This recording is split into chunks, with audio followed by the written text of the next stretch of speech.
Aujourd'hui, nous sommes à nouveau remplis de joie, car l'étendue de la grâce de Dieu se manifeste et nous appelle tous.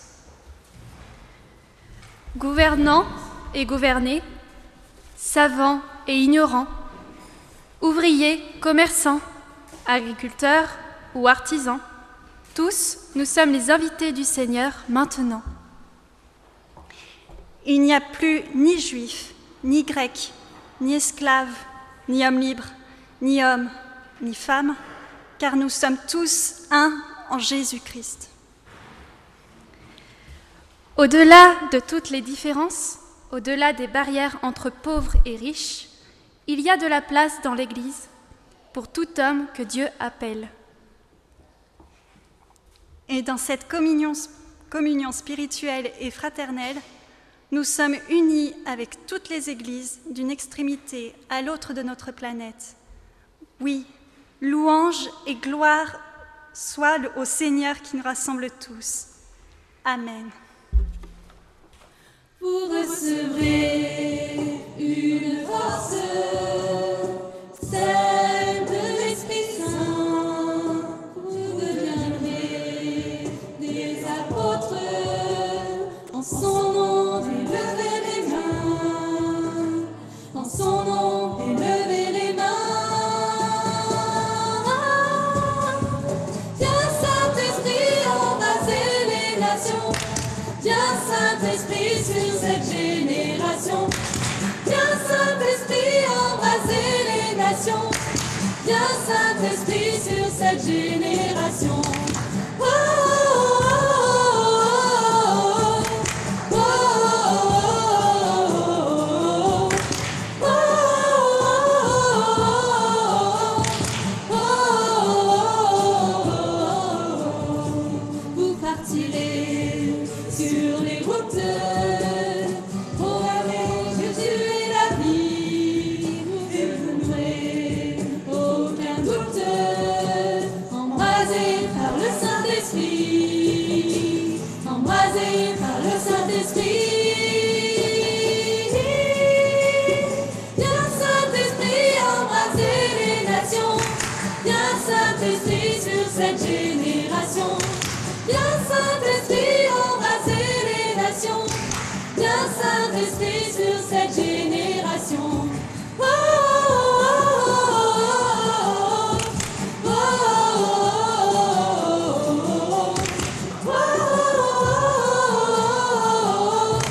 oh. Viens Saint-Esprit, embrasser les nations. Viens Saint-Esprit sur cette génération. Viens Saint-Esprit, embraser les nations. Viens Saint-Esprit sur cette génération. Loué sois-tu, Seigneur, pour la lumière que tu nous renouvelles chaque matin, en repoussant les ténèbres de la nuit. Loué sois-tu pour la vie que tu nous donnes, chaque jour riche de nouveautés et d'espérance. Loué sois-tu pour la terre où tu nous fais vivre environnés des arbres et des champs, des villages et des villes, des bêtes et des gens. Loué sois-tu, toi qui nous remets debout au-dedans de nous. Loué sois-tu, toi qui nous réunis autour de ta parole. Dans la communion que tu donnes, Esprit Saint, nous voici disponibles pour faire une halte sur notre route et répandre force auprès de toi. Nous voici joyeux de faire monter vers toi notre louange et notre prière. Béni sois-tu, notre Dieu. Amen. Grande et merveilleuse sont toutes tes œuvres, ô Seigneur, notre Dieu tout-puissant, juste et véritable dans toute ta volonté, toi le roi éternel, qui sur la terre et dans le ciel n'est semblable à toi.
Je cherche le texte.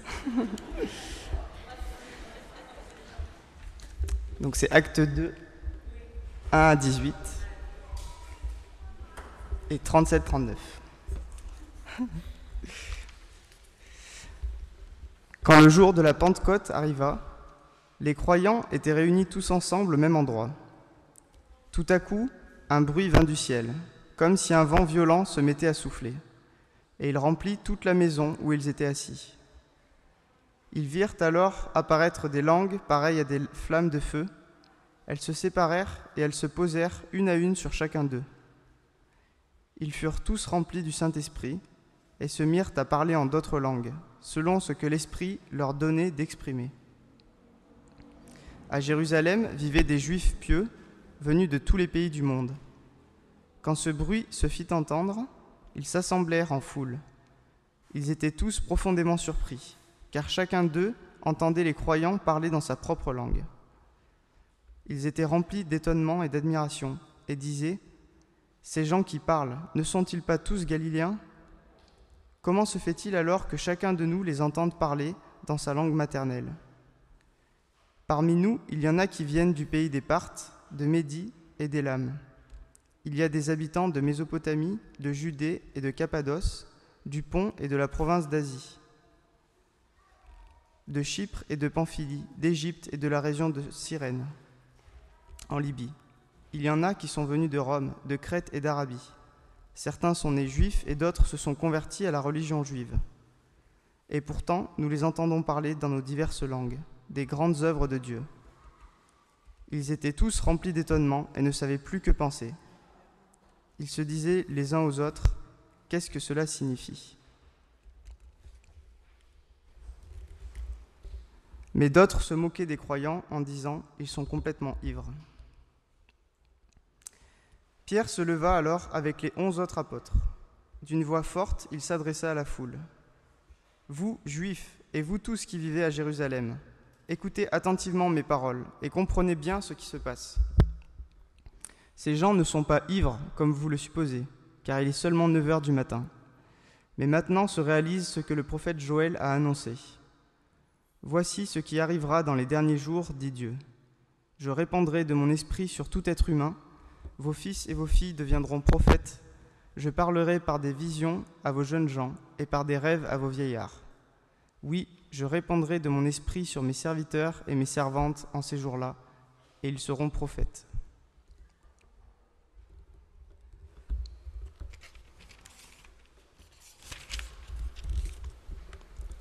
Les auditeurs furent profondément bouleversés par ces paroles.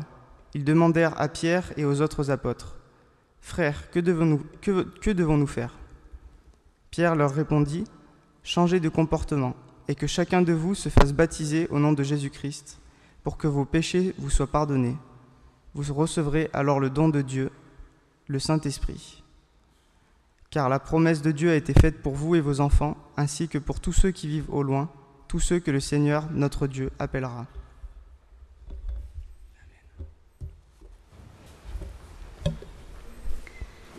Ils étaient 12. Ils avaient reçu l'espoir en plein vent, en pleine figure. Ils n'avaient pas de parapluie. Dieu ne vend pas de parapluie. Il aime trop le plein vent, et avec le vent viennent les bourrasques et les pluies. Dieu ne vend pas de parapluie. J'avais peur de me mouiller. Je me voulais toujours à l'abri sous ma prière parapluie. Mais tu m'as éclaboussé par-dessous, Seigneur, et la rafale est venue de côté, et le parapluie a été retroussé.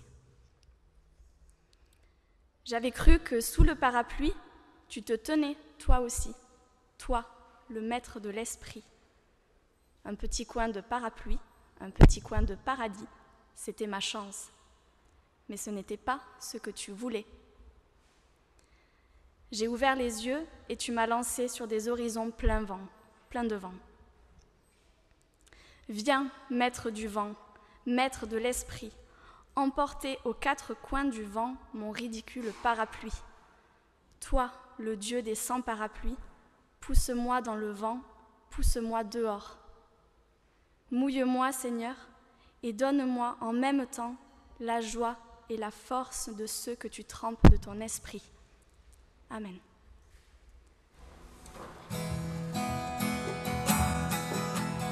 Viens, Saint-Esprit, viens par ton vent, remplir le temple que je suis. Oh, viens, Saint-Esprit, souffle puissant, brisé d'amour, courant de vie, souffle sur moi, souffle sur moi, souffle sur moi, souffle sur moi, souffle sur moi, souffle vent de Dieu. Viens, Saint-Esprit, viens par ta pluie, mouiller la terre que je suis. Oh, viens, Saint-Esprit, flot impétueux, source d'amour, fleuve de vie, coule sur moi, coule sur moi, coule sur moi, coule sur moi, coule sur moi, coule, pluie de Dieu. Viens, Saint-Esprit, viens par ton feu, brûler l'offrande que je suis. Oh, viens, Saint-Esprit, feu dévorant, brasier d'amour, flamme de vie, embrase-moi, embrase-moi, brûle, embrase-moi, embrase-moi, brûle, embrase-moi, brûle, feu de Dieu. Alors, on vous propose un petit temps d'atelier maintenant, l'histoire de se rencontrer, voilà. 4 ateliers sont prévus, plus un pour ceux qui sont devant leur caméra, que je vais animer. Donc, je vous donne ces 4 ateliers au choix, vous y allez, on n'est pas super nombreux, donc vous pourrez choisir. Donc, les ateliers, vous voyez une table, une autre table qui est là-bas, il y aura 2 ateliers qui sont sous les tribunes. Je vous dis de quoi il s'agit. Sur cette table-là, alors toujours évidemment en écho à la thématique du Saint-Esprit, du souffle et du vent, sur cette table-là, on va fabriquer des petits moulins à vent. Et tous ceux qui auront un petit moulin à vent devront souffler dedans à un moment précis du culte. Donc, cette table, moulin à vent. L'autre table qui est juste là, au milieu, il s'agira de couper des colombes, et si elles ne sont pas coupées, enfin si elles sont déjà coupées, en fait d'écrire un petit mot dessus sur chaque colombe, et chacun d'entre vous écrira pour lui, pour elle, ce qu'est le Saint-Esprit. Donc si pour vous le Saint-Esprit c'est un souffle, vous écrivez souffle derrière cette petite colombe, et l'idée c'est que chacun reparte de ce culte avec une petite colombe et un petit mot qui désigne le Saint-Esprit. Le troisième atelier, là ça fait écho au texte biblique où il est dit que tout le monde entend parler les apôtres dans sa langue maternelle. Il s'agira de dire dans une autre langue que la sienne un mot de l'Évangile. Ça sera marqué sur les tables. Et puis si parmi vous il y a des nationalités différentes, là on a prévu certains langages, mais si par exemple il y a des Portugais qui peuvent apprendre aux autres à dire un mot en portugais, un mot de l'Évangile en portugais, et bien alléluia, ça sera bien. Et puis, sous les tribunes, c'est un petit parcours de confiance, puisque quand on a réfléchi avec le groupe JIP, un des premiers mots qui est venu, c'était de dire que l'Esprit nous invite à lui faire confiance, à lâcher prise, à faire confiance au souffle de l'Esprit. Donc là, c'est un petit jeu très classique. Certains ont les yeux bandés, et il y a uniquement quelqu'un qui n'a pas les yeux bandés qui va guider les autres pour faire un petit parcours. Voilà, donc là, c'est les gens qui vont oser faire confiance. Donc, on se lance là-dedans. Et puis, si vous ne voulez pas participer, c'est votre choix aussi. Vous pouvez être là, regarder, etc. Alors, rien n'est imposé. Mais on espère bien quand même qu'on aura quelques petits moulins à vent, voilà, à l'issue de ce culte. Voilà, et ben let's go, c'est parti. J'invite les animateurs à vous mettre en place aussi, voilà, autour des... et on se donne 10 minutes, 15 minutes, voilà. T'es là, c'est ça?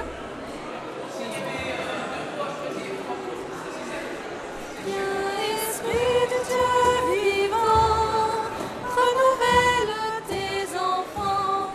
Viens, Esprit Saint, viens brûler de ton feu. Dans nos cœurs répand tes dons, sur nos lèvres inspire un chant. Viens, Esprit Saint, viens transformer nos vies. Esprit de lumière, Esprit créateur, restaure en nous la joie, le feu, l'espérance. Affermis nos âmes, ranime nos cœurs, pour témoigner de ton amour immense. Fortifie nos cœurs blessés, lave-nous de tout péché. Viens, Esprit Saint, brûler de ton feu. Fais-nous rechercher la paix, désirer la sainteté. Viens, Esprit Saint, viens transformer nos vies. Esprit de lumière, Esprit créateur, restaure en nous la joie, le feu, l'espérance. Affermis nos âmes, nos cœurs, pour témoigner de ton amour immense. Donne-nous la charité pour aimer en vérité. Viens, Esprit Saint, viens brûler de ton feu. Nous accueillons ta clarté pour grandir en liberté. Viens, Esprit Saint, viens transformer nos vies. Esprit de lumière, Esprit créateur, restaure en nous la joie, le feu, l'espérance. Affermis nos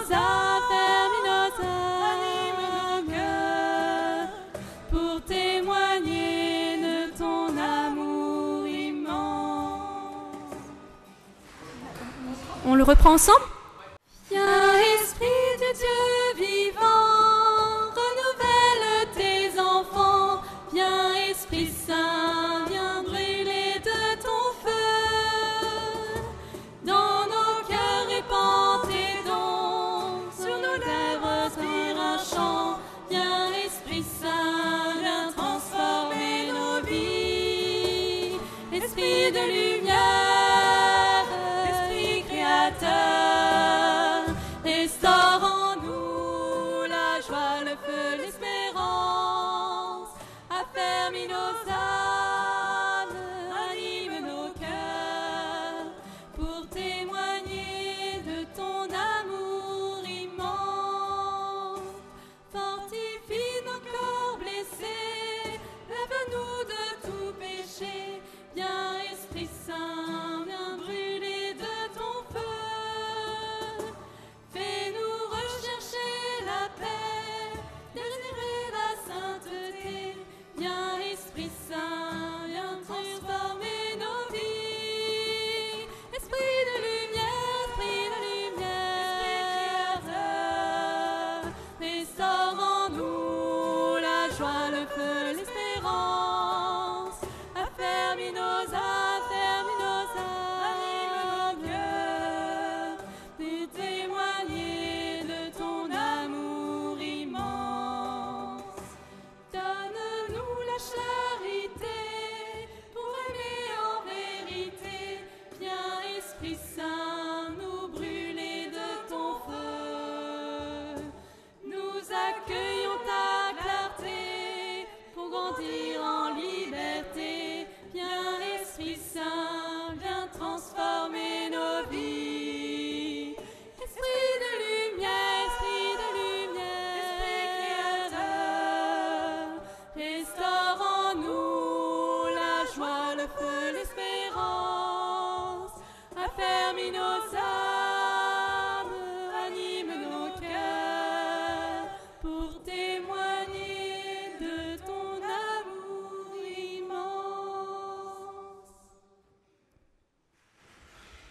Je vous invite à la prière. Seigneur, tu n'es pas un Dieu mort, tu n'es pas un Dieu paralysé, tu es l'imprévisible, tu es le vivifiant, tu es l'esprit qui souffle où on ne l'attend plus. Tu es flamme et souffle qui jamais ne s'arrête. Et c'est pourquoi brille toujours, au cœur de ma difficulté de vivre, la petite lumière obstinée de l'espérance. Au cours d'une des dernières rencontres du groupe JIP, nous nous sommes interrogés sur comment décrire l'Esprit Saint. Hervé et Rosine nous ont proposé un exercice plutôt simple en apparence, choisir 5 mots pour définir l'Esprit Saint. Puis, une fois que nous avions tous 5 mots, le but était de les réunir en 5 mots pour le groupe. On n'a pas réussi du tout. On a réussi à s'arrêter à 10 mots. C'est ceux qui sont partiellement au-dessus de vos têtes, la moitié. Nous aimerions nous arrêter sur l'un d'entre eux, communion, juste celui là-bas. C'est grâce à l'Esprit Saint que nous pouvons entrer en communion, non seulement avec Dieu, mais aussi entre nous, frères et sœurs, en Christ et en humanité. C'est sur ce thème de communion que nous avons entendu résonner à de multiples reprises dans le texte des Actes que nous venons de lire et que nous souhaiterions prendre un peu de temps avec vous pour le méditer. Pour le méditer. Parce que ça a l'écho.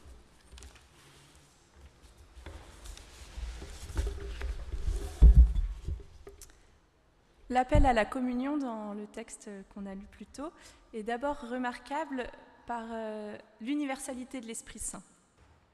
Dans un premier temps, on se rend compte que l'Esprit Saint touche tous ceux et celles qui étaient réunis. Un peu plus haut dans le texte, on nous explique qu'il s'agit d'environ 120 hommes et femmes. L'Esprit Saint n'a pas choisi qu'un petit groupe de privilégiés, il n'a pas juste choisi Pierre ou alors les 10 autres apôtres. Non, il a vraiment choisi toute la première communauté chrétienne, sans faire aucune distinction, ni de nationalité, de genre ou de profession. Tout le monde a été touché par l'Esprit Saint. Comme le dit Pierre, l'Esprit Saint touche toute chair et tout être humain. Ce qui est intéressant, c'est qu'il touche même ceux et celles qui, dans la Palestine du 1er siècle, comptaient pour pas grand-chose. Donc les femmes, les enfants, les vieillards, eux aussi, ils sont appelés à être prophètes et eux aussi, ils sont touchés par l'Esprit Saint. Cette rencontre avec l'Esprit Saint, elle permet ensuite aux disciples de se faire comprendre dans une multitude de langues. C'est un peu extraordinaire. Des versets 9 à 11, on cite toutes les personnes qui s'étonnent du coup d'être compris par les disciples. Et ce qui est intéressant, c'est que le texte ne cite ça pas simplement différents peuples. Aujourd'hui, on pourrait dire différentes nationalités, des Français, des Brésiliens, des Thaïlandais, des Allemands. Non, le texte cite différentes provinces romaines, différentes catégories religieuses, différentes religions et même différentes ethnies. Finalement, il met en valeur plein de distinctions sociales. C'est assez extraordinaire parce que ces distinctions sociales, elles sont toujours pas mal d'actualité aujourd'hui. On parle d'origine, de religion, de lieu de vie, de métier ou même de classe sociale. Et souvent, nous utilisons ces distinctions pour nous enfermer ou alors enfermer les autres dans des idées préconçues ou alors dans nos a priori. Mais dans le texte, l'Esprit Saint les abolit. L'Esprit Saint souffle où il veut. Quels que soient vos métiers, vos origines, vos croyances, même vos valeurs politiques, l'Esprit Saint souhaite venir à vous pour annoncer la bonne nouvelle. Il souffle là où il veut, sur qui il veut. Finalement, il ne se limite pas à une catégorie de personnes, il peut vraiment toucher n'importe qui. Cet aspect universel, il est beaucoup développé dans le discours de Pierre, puisqu'on a d'abord la description, on va dire, de la Pentecôte, et puis ensuite Pierre explique à ceux qui étaient présents ce qui s'est passé, pourquoi tout à coup ils entendent tout le monde dans plein de langues, et que non, ce n'est pas parce qu'ils ont tous bu à 9h du matin. Et pour expliquer, Pierre cite le prophète Joël. Le prophète Joël avait prédit que Dieu répandra son esprit sur toute chair, que fils et filles seront prophètes, que les jeunes gens auront des visions et les vieillards auront des songes. Dieu répand l'Esprit Saint sur tous ceux qui souhaitent le servir. C'est une actualité assez saisissante malgré les 2000 ans qui nous séparent. Nous aussi, nous sommes appelés à cette universalité, à laisser de côté nos prismes un peu de différence et à accueillir l'autre en tant que frère et sœur, à accueillir l'autre comme son égal.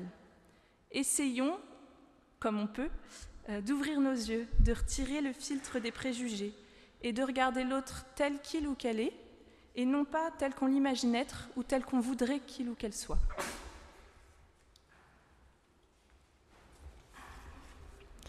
Mais je pense qu'il ne faudrait pas comprendre ce don universel et cet appel à la communion comme un appel à devenir tous identiques, à nous conformer à un moule qui ferait de nous des individus idéaux. Dieu ne cherche pas à nous formater pour faire de nous un ensemble de robots identiques, pour faire un peuple chrétien qui serait une foule anonyme et uniforme. Au contraire, ce que l'on voit dans ce texte, c'est Dieu qui vient à la rencontre de chacun et de chacune d'entre nous, à l'endroit où nous sommes, dans nos langues et dans nos cultures, pour que nous puissions enfin vivre nos diversités et nos complémentarités, libérés des chaînes des a priori qui nous entravent. Si les disciples se font comprendre en tant de langues diverses, ce n'est pas pour répondre à un objectif quantitatif de prêche. Ils auraient pu pour cela utiliser le latin ou le grec, les langues officielles de l'Empire romain. Mais l'Esprit Saint descend sur eux pour que chacun puisse accueillir et comprendre la bonne nouvelle dans sa propre langue. Chacun d'entre nous est alors appelé à vivre cette bonne nouvelle là où nous trouvons, pour se l'approprier et l'interpréter selon nos propres cultures. Ces différences ne deviennent alors plus des obstacles à la relation, mais au contraire, une manière de l'embellir pour la rendre plus profonde et plus vraie. J'aimerais alors rapprocher ce texte de celui de la tour de Babel, que l'on trouve au chapitre 11 du livre de la Genèse. Dans ce texte, on voit une humanité uniforme, une foule anonyme, qui a pour seul objectif commun le fait de pouvoir se passer de Dieu. Ce but commun, ce n'est pas un but d'union ou de communion, comme on le voit dans le texte de la Pentecôte, mais plutôt un but d'uniformisation, d'idolâtrie de la pensée unique. Mais face à ce triste dessein, face à cette humanité qui était devenue dure de cœur, Dieu disperse de part et d'autre les humains pour créer peuple et langue, et qu'enfin, chacun et chacune puisse prendre conscience de la richesse de nos altérités. Au jour de Pentecôte, Dieu achève ce plan initial du Premier Testament. Chaque peuple, chaque personne, chaque culture et chaque langue conserve son originalité, sa richesse et sa diversité pour les mettre au service d'un but commun, non celui de construire l'idole de l'uniformité, comme on peut le voir au cours de l'épisode de la tour de Babel, mais au contraire, de vivre d'un seul cœur et d'une seule âme, pour aimer Dieu et nous aimer les uns les autres, comme l'ont fait avant nous la première communauté de Pentecôte.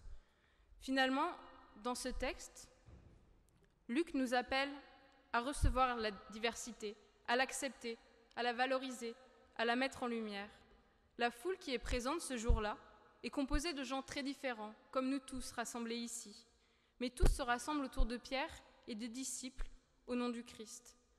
Nous aussi, nous pouvons alors changer nos regards pour ne plus voir cette différence comme une source de division, mais plutôt comme une chance de pouvoir s'enrichir chacun des uns des autres. Nous pouvons alors lire ce texte comme un appel à vivre le grand défi de la vie chrétienne, accepter l'autre et nous accepter nous-mêmes, comme ayant des goûts, des envies, des qualités, mais aussi des défauts très différents, tout en cherchant à vivre d'une seule âme et d'un seul corps, en aimant chez ceux et celles qui nous entourent tout ce qui fait qu'ils ne sont pas nous. En reprenant la métaphore de Paul, nous pouvons alors prendre conscience que, comme la communauté de Pentecôte, nous sommes le corps du Christ visible en ce monde, chacun étant appelé à participer selon les dons qui lui sont propres, avec pour but commun l'amour, l'unité et la communion de chacun des membres. Amen.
Je fais les annonces.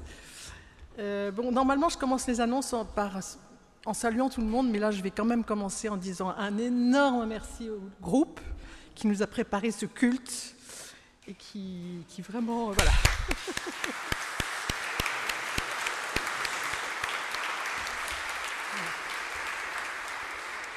Donc nous voilà entraînés pour toute une année dans le souffle de l'esprit et la joie de la communion aussi. J'ai trouvé que c'était un très beau culte. Donc, et après, l'offrande.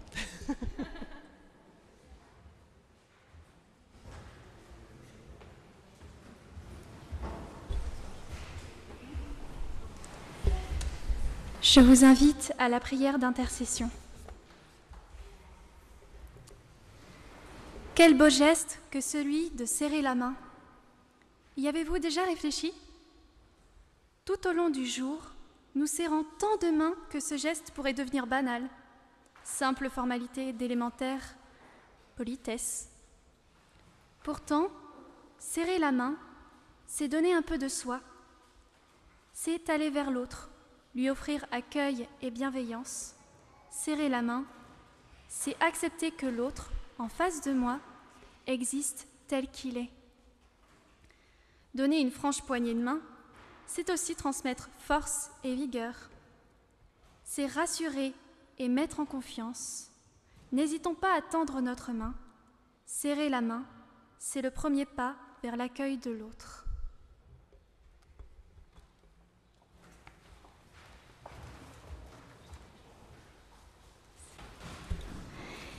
Et c'est pourquoi, aujourd'hui, nous voulons prier pour nos proches, pour qu'ils restent unis dans toutes les épreuves.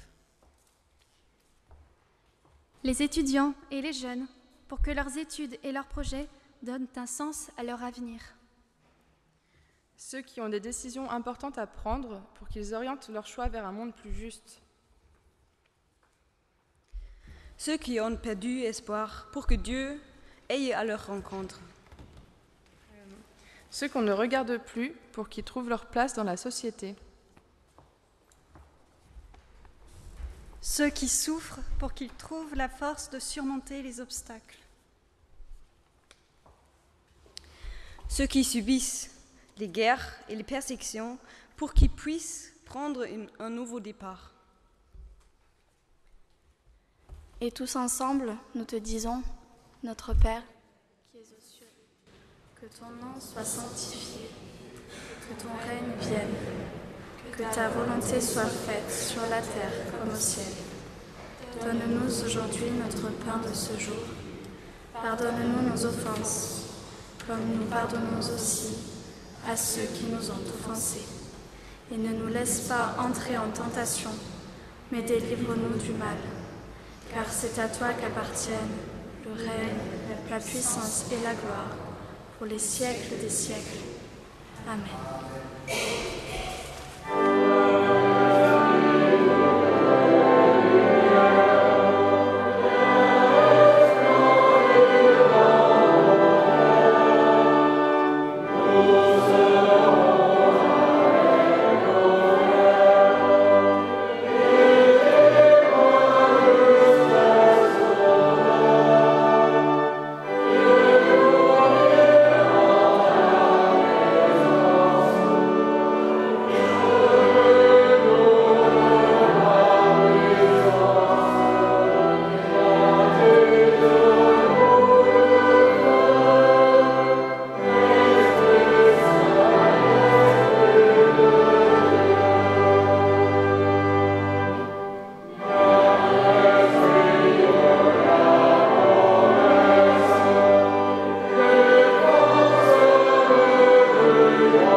Pour entendre l'oiseau, cessez d'écouter l'avion.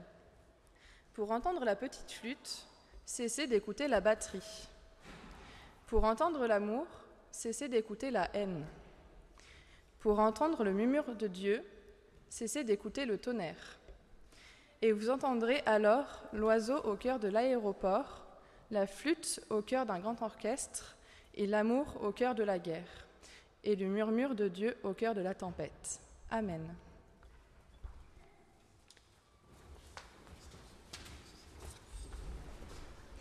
Partir, quitter ses habitudes, lâcher ses repères, abandonner ses certitudes, se lancer sans se craindre le doute et le passage à vide. C'est l'aventure du croyant. Partir, lever les yeux, aller toujours plus loin, vivre d'espérance et avancer en terre d'avenir. C'est l'aventure du croyant. Partir, sortir ses limites, fuir les à peu près, tendre son regard vers le haut et répondre à un appel qui dépasse. C'est l'aventure du croyant. L'aventure est belle, osons la vivre.